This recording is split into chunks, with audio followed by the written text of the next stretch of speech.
But Manu, the markets yesterday clearly did not like the president's attacks on the Federal Reserve Chairman.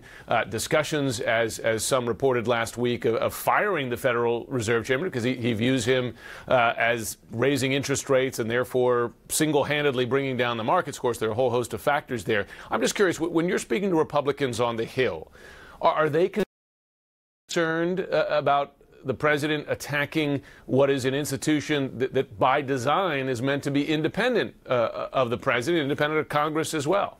Yeah, no question about it. Not only are they concerned about him going after an institution and its independence, but they also like the Federal Reserve Chairman, Jerome Powell. They believe, a lot of Republicans do, that he's been doing actually a good job.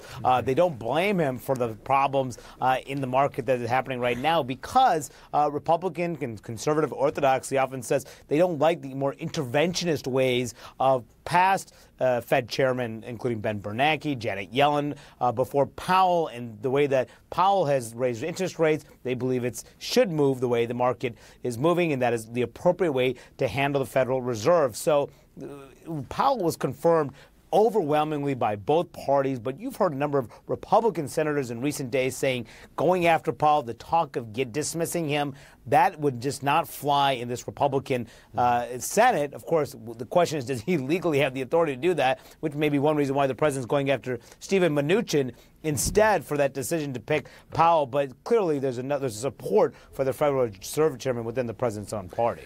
Karun, the market did not like the suggestion of interference, and it dropped. I mean, that's one of the reasons it had the worst Christmas Eve on record. We know that the president places a lot of stock, shall we say, in where the Dow is as a barometer of the success of his administration. When it was going up, he was talking about it every day, practically. What is the level of concern for the president to watch it going south and going south out? I mean, by the numbers, we are officially in a bear market now. Well, I wouldn't be surprised if the president starts to try to distance himself from previous comments about how much the success of his presidency can be measured by how well the stock market is doing. But Trump has to be watching that closely. He's made very clear through off-the-cuff statements also that he thinks that this matters a lot. He thinks it's a judgment call. It could explain why he is taking such proactive steps to try to react that are actually making the situation worse.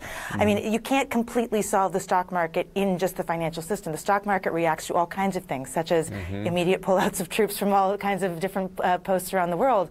When people are feeling uncertain, that uncertainty is relayed in the stock market. And this president has made clear, especially over the last few weeks, that he changes his mind from day to day, whether it's the shutdown or it's how he's acting as commander-in-chief or what he's going to do with his financial top advisors. So that creates more uncertainty that makes situations worse, and then that makes Trump look at that and panic more and react more, and it's kind of a cycle that continues in that way. A vicious cycle. Listen, guys, keep a promise for me.